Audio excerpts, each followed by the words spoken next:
All right. Hey, everyone, and welcome back to another deep dive. This one, today we're going to be looking at this idea of certitude and how it can impact well-being. Interesting. Yeah. We're going to be basing this whole deep dive actually on an excerpt from The Spiritual Effects of Certitude on the Human Soul, a Baha'i perspective. Okay. Now, even if you're not familiar with the Baha'i Faith, I think there's still a lot to gain from this. Stick with us. Yeah, I agree. I think these concepts, they really have this sort of universal appeal. Yeah. Especially if you're, someone who's trying to build resilience. Yeah. Or maybe just find like a deeper sense of purpose. Exactly. And actually, the source goes so far as to say that certitude can be a remedy for emotional distress. Like it can even lead to a sort of spiritual rebirth. Pretty intense stuff, right? That is pretty wild. So before we kind of get ahead of ourselves, I think maybe we should start by just breaking down what certitude actually means, Right. in this context. I mean, it's clearly more than just like blindly believing in something. Yeah, definitely. It's definitely not passive. This excerpt really emphasizes that certitude is active. Like it's this active state of the soul. Okay. It's this deep and unwavering faith, complete trust in, some kind of divine guidance. And then there's this commitment to actually like living in accordance with these spiritual principles. So active faith. What does that look like in a person's life? Can you give me an example? Sure. So imagine someone who's facing a really, really tough challenge. Something like a serious illness or the loss of someone they love. Yeah. So someone with certitude, they don't just like passively accept this situation. Right. They actually draw strength from their faith. They trust in, like a higher purpose, even when it's hard to understand. They find solace in their spiritual practices, lean on their community for support, and continue to strive to live in accordance with their values. So their faith isn't shaken. It actually becomes like this source of resilience. Exactly. It's like their guiding force through it all. Wow. Okay, that's an amazing example. It makes me think of like this idea of like a secure base in psychology. Have you ever heard of that? Like when we have, like this really safe and reliable foundation in our lives, we're more capable of like exploring, taking risks, facing challenges with more confidence, Totally. So it seems like maybe certitude could provide that kind of spiritual secure base. Right, yeah. And it speaks to how the source is positioning certitude as the bedrock for all spiritual growth. Right. It's like with this secure base, you can weather all those storms of life. Right, without being totally swept away. Right. I like that. Okay, so certitude is like this active, unshakable faith. It acts like a secure base for navigating all of life's challenges. But the source also goes a bit further than that. Oh, yeah. Yeah. It also claims that it's like a powerful antidote to emotional distress. Like it's a healing balm for the soul. How does that work? So think of it this way. When we lack certitude, Okay. when we're constantly questioning and doubting, and just feeling disconnected from something larger than ourselves, it can create a lot of inner turmoil. Right. It's like you're lost at sea without a compass or a map. Yeah, okay, I can see that. But when we have this deep-seated faith, this unwavering trust in something beyond ourselves, that's when we find peace, a sense of purpose, Yeah. security. So instead of being tossed around by every wave of, doubt or uncertainty, you have this anchor that keeps you grounded. Exactly. That sense of grounding, of having a framework to understand, life's challenges, that can be incredibly soothing, Right. and it can be empowering, especially when we're facing those difficult situations. Yeah, that resonates with me. But I have to admit, there's a part of me that wonders if this is all just wishful thinking. I mean, life can be incredibly challenging. Yeah. And sometimes it's hard to see, like, what the point of it all is. Does the source address that kind of skepticism at all? It does, yeah. It actually acknowledges that life is full of hardships. Yep. Yeah. That even people with, strong faith experience moments of doubt. Right. But it suggests that certitude isn't about denying those difficulties. Okay. It's about finding a way to navigate them, Right. with grace and purpose, knowing that even in the darkest of times, there's this higher power at work. Okay, so it's not about pretending everything's rosy. Right. It's about finding that inner strength to face reality head on, but without losing hope. Exactly. It's powerful stuff. That's really powerful. Okay, so we've talked about how certitude is this active, unshakable faith. It can act as a secure base. But then the source, it goes a step further. It hints at this idea of spiritual rebirth. Oh, wow. That sounds pretty intense. Could you unpack that a bit? Yeah, sure. So this rebirth, as it's described in the source, it's not really like a sudden dramatic event. It's more about this ongoing process of transformation that happens as we deepen our connection to that source of ultimate energy, that higher power, Yeah. It's about shedding old patterns of thought, behavior that no longer serves us, and embracing this new way of being, one that's aligned with our truest selves, with our spiritual essence. So it's like almost like hitting a reset button on your inner self. Yeah, in a way. This process of becoming more aligned with your true nature. Yeah. It's about like peeling back the layers of, the ego, the fear, the limiting beliefs to reveal this radiant, powerful being that's within all of us. The source suggests that spiritual rebirth is this journey of self-discovery. It's this process of awakening to our true potential and, realizing our inherent connection to the divine. That's beautiful. It makes me think of like a butterfly emerging from the chrysalis, like transformed and ready to just take flight. I love that. It's not always easy, but the result is something pretty magnificent. Yeah. And it highlights how this process of spiritual rebirth, it can be challenging. Yeah. But it ultimately leads to greater freedom, joy, a sense of profound purpose. So far, we've been focusing on like all the positive aspects of certitude, but the source also talks about like the flip side, right? The consequences of lacking that connection. And I have to say, things get a bit more serious there. Yeah, they do. The source very clearly links a lack of certitude to spiritual illness, depression, and just this profound sense of emptiness. Right. It says that when we are disconnected from that divine source, from that sense of higher purpose, we become way more vulnerable to all the negative influences of the material world. So it's like, if we don't have that grounding force, we're more likely to get swept away by all the fear, anxiety, that sense of meaninglessness. Right. And it's not just about feeling lost or uncertain. The source goes so far as to say that lacking certitude can lead to feelings of despair and hopelessness. It's like, without this firm foundation of faith, it becomes so much harder to cope with life's challenges. And you start to question the whole point of existence, And the source even mentions this term, cognitive dissonance, which is basically the state of mental and emotional turmoil when our beliefs clash with our experiences. Right. So can you give me a real-world example of how a lack of certitude might lead to that kind of dissonance? Sure.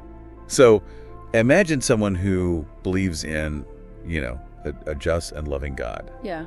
But then they experience this terrible tragedy, like the loss of a child. Yeah. So without a strong foundation of faith, this experience, it can create immense cognitive dissonance, leading to questions like, why would a loving God allow this to happen? Or if there's a higher power, then where is it now? So this conflict between what they believe and what they've lived through, it can be incredibly painful. Yeah, that's a really heartbreaking example, but it definitely drives home the point. Yeah. It seems like certitude could act as a buffer against that dissonance, because it helps us reconcile those difficult experiences with our core beliefs. Absolutely. It's not about ignoring the pain or the questions, but holding on to the trust that there is a higher purpose even when it's hard to see. Certitude gives us that framework for understanding, accepting challenges as part of this larger plan, even when things don't make sense right away.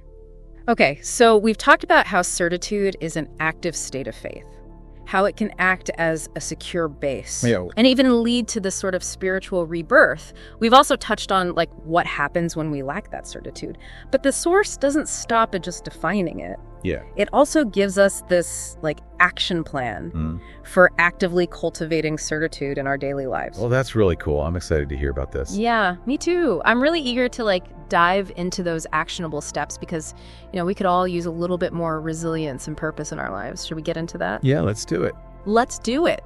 Okay, so we've kind of laid the groundwork here for understanding this concept of certitude. But now let's get into the nitty-gritty. How do we actually cultivate more of it in our lives? Well, the source actually lays out what they call like a roadmap.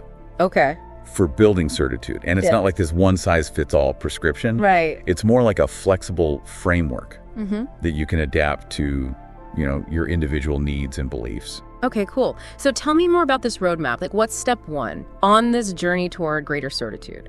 So the first step is all about establishing a consistent practice of connecting with that something larger than ourselves, that source of divine energy that we've been talking about.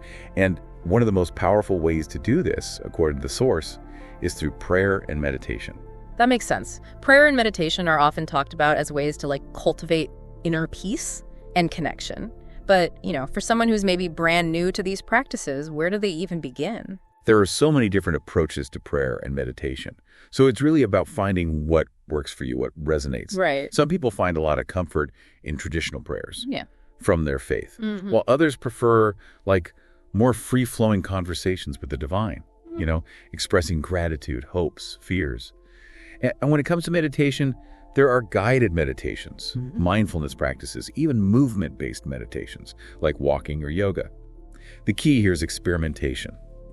Find what helps you feel that sense of connection, that opening to something beyond the everyday worries. Yeah, I love that. It's not about rigid rituals, but about finding what truly allows you to tap into that deeper sense of connection. It sounds like it's more about the intention and the openness than any specific form, right? Exactly. It's about creating space in your life, even if it's just for a few minutes a day, to quiet the mind, turn inward, and connect with that source of strength and wisdom. Okay, so prayer and meditation, those are great individual practices. But the source, it also highlights something else that's really important. Community. Yes. We are not meant to walk the spiritual path alone. Right. It's really important to connect with others who share our values. Yeah. Who can support us on the journey and help us stay accountable to our spiritual goals. Community, it's such a powerful force. And it doesn't even necessarily have to be a formal religious community, right? Right. It could be a group of friends who are also exploring their spirituality. Or a book club that discusses inspiring works. Or even an online forum where people share their experiences and insights. Totally. It's about finding your tribe. Yeah. The people who lift you up, who inspire you, who remind you that you're not alone in this. Yeah, sometimes we can get so caught up in our own individual struggles that we just totally forget about the power of connecting with other people. Right.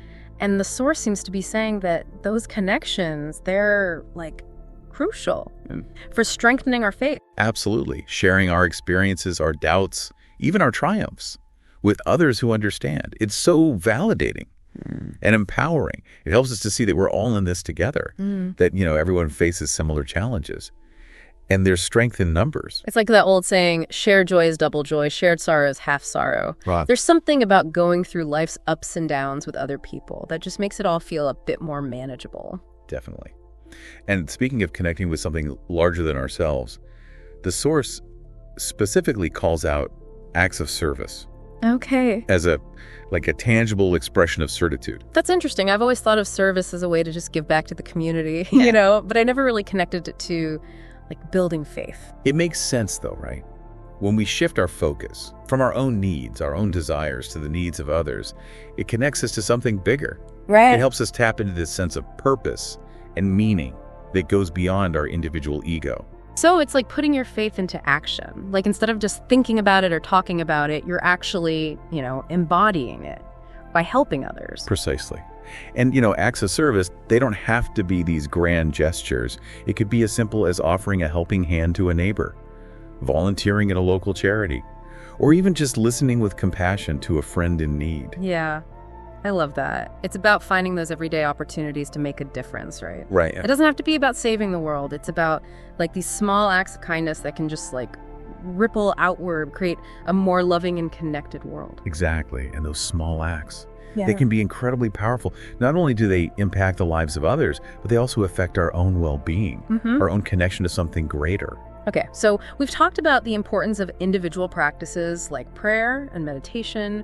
We've talked about the power of community and the transformative potential of service. So what's next on this roadmap? The next step focuses on personal reflection and self-improvement. It's about taking the time to just look inward, examine our thoughts, our beliefs, our actions, to make conscious choices that support our spiritual growth. That makes sense. It's you can have all the external support in the world, but if you're not doing that inner work, it's not going to stick. Exactly. We have to cultivate self-awareness, take responsibility for our own spiritual journey, and actively seek opportunities for growth and transformation. And how does the source suggest we, go about that process? It recommends practices like journaling, self-reflection, setting specific spiritual goals. Oh, journaling. I'm a big fan of that. There's something so powerful about just getting your thoughts and feelings out on paper. It helps me to process things, to see things more clearly, to like identify those patterns in my thinking. It really is an amazing tool for self-discovery. And when it comes to setting spiritual goals, the source suggests things like deepening your understanding of your chosen faith, strengthening your connection to the divine, or developing certain virtues like compassion, patience, or generosity. So it's about having a clear vision of where you want to go on your spiritual journey, and then taking like concrete steps to get there. Exactly. And being intentional about the choices that we make each day. Asking ourselves, does this action or this thought, this belief align with my spiritual aspirations? Okay, so we've covered those daily practices: community, service, personal reflection. So like, what's the final piece of this action plan?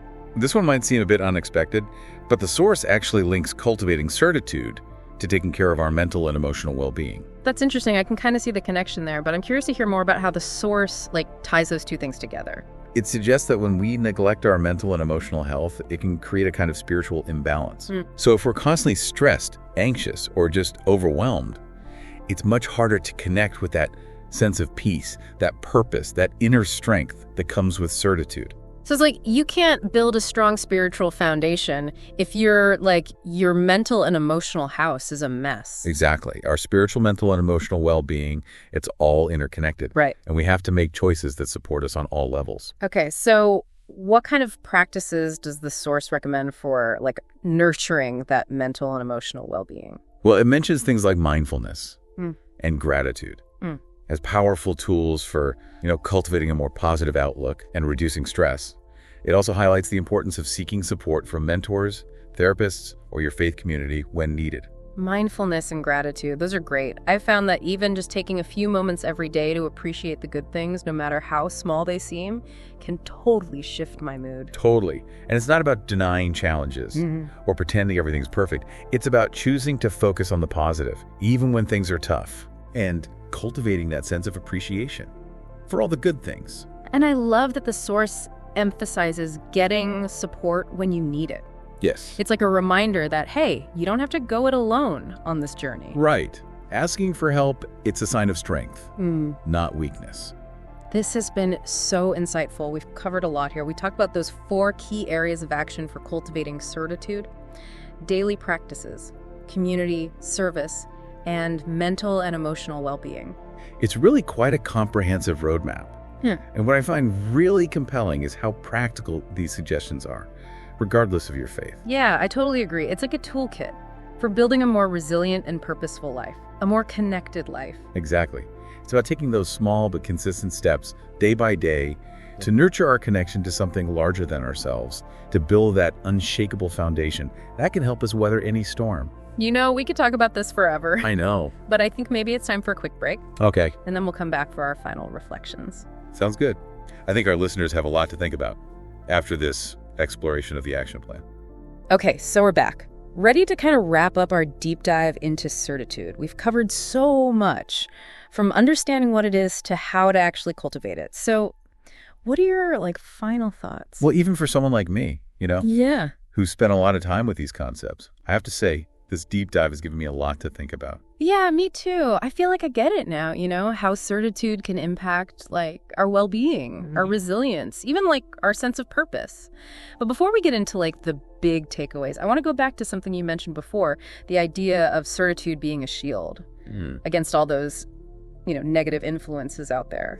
Yeah, I like that image a lot. It really gets to the heart of it, When we have faith, when we really trust in something bigger than ourselves, we're not so easily swayed by all the fear and doubt. It's like we have this inner compass guiding us towards what really matters. So it's not just about feeling good or avoiding all the tough stuff. It's about having that strength to make good choices, live a more meaningful life. Yeah. The source talks about certitude as the foundation for really living by your values, making choices that aren't just about what you want, but about something deeper. Yeah. Recognizing that those choices, they ripple outward.